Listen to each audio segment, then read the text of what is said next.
You may have noticed as you've been looking at the periodic table that there is actually another number on the periodic table that we haven't done anything with. And so if you look at your periodic table, you can see that the atomic number is up in the upper left-hand corner, and then there is actually a number down on the bottom of the box, of each particular box. And that number is called the atomic mass, and it's a little bit different than the mass number. And let me explain to you where that comes from. There are naturally occurring isotopes. Remember what an isotope is. An isotope just means that you have different atoms of the same element, but they have different numbers of neutrons in them. And so you have different naturally occurring isotopes of these elements. And if they have different numbers of neutrons, that means that they have different masses.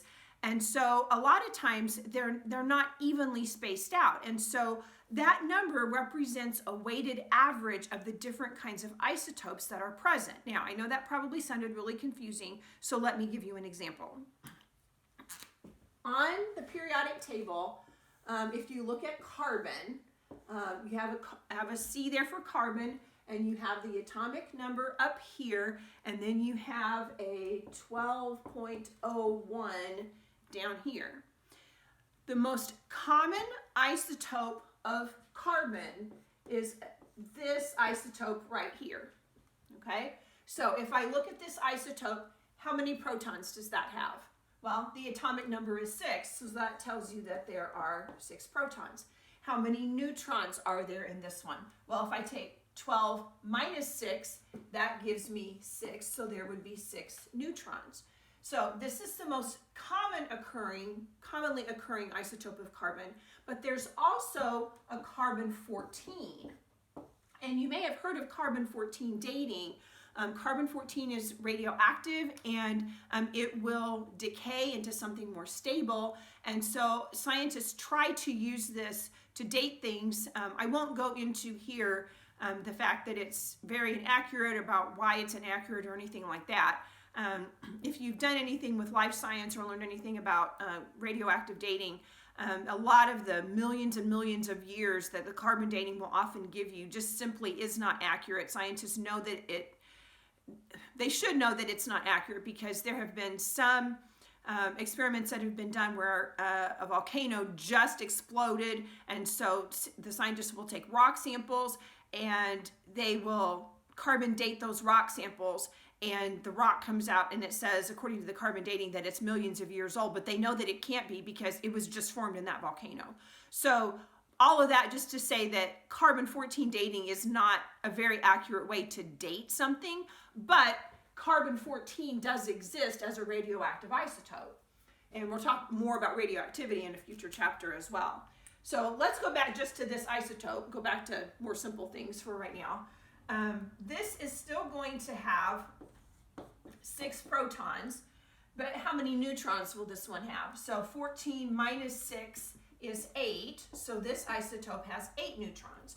So these are the 2 isotopes of carbon that exist in nature, either carbon-12 or carbon-14. What is true is that there's a whole lot more of this carbon-12 than there is of the carbon-14. So if I have a sample of it, and I would take every single atom and I would add up the masses, and I would divide by how many I had, the number I came up with is going to be 12.01, which is just slightly over 12, which tells me that if you have enough, you're going to have a carbon-14 thrown in there someplace, and that's going to affect your overall average. So this is, like I said, it's called a weighted average. They show you how to calculate one in your book. I do not expect you to know how to calculate a weighted average. We're not going to worry about that right now. But that is why these numbers are decimals. This is the mass, but it takes into account that there are different isotopes present. Let's look at another example. Let's look at hydrogen. So on the periodic table, you will see that the box looks like this, and the number on hydrogen happens to be 1.01. And we know that there are 3 common isotopes of hydrogen. we have hydrogen 1, we have hydrogen 2, and we have hydrogen 3. A lot of these heavier isotopes of hydrogen are actually found in the sun, and they will actually decay to form other things as well. Again, we'll talk more about that later. But if you look at this mass, you can say, I wonder what isotope of hydrogen is most common on when we find hydrogen.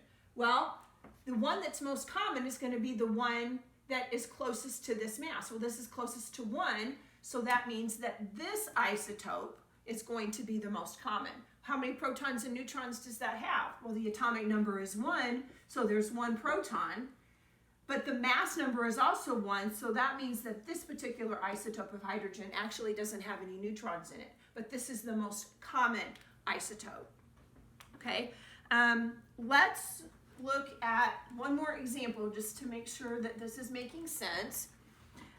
Let's say that we're looking at an isotope of lithium.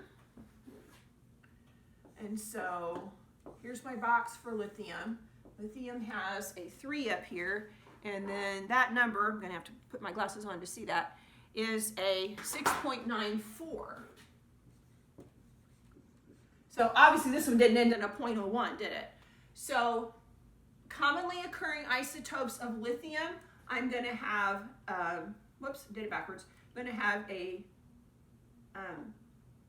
7,3 lithium, and I'm going to have a 6,3 lithium. So those are the most common isotopes that we're going to see.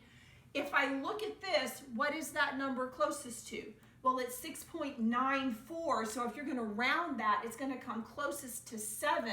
So that means that this isotope is the most commonly occurring isotope of lithium. It's the heavier one. So when they ask you a question in your book that says, here's the atomic mass that's on the periodic table, these are the most commonly occurring isotopes, which one is the most common? It's going to be whichever one has the mass that's the closest to that number. Okay? Again, I'm not going to have you calculate any weighted averages, but the type of examples that I just went through are the ones that I'm going to expect you to know for your test.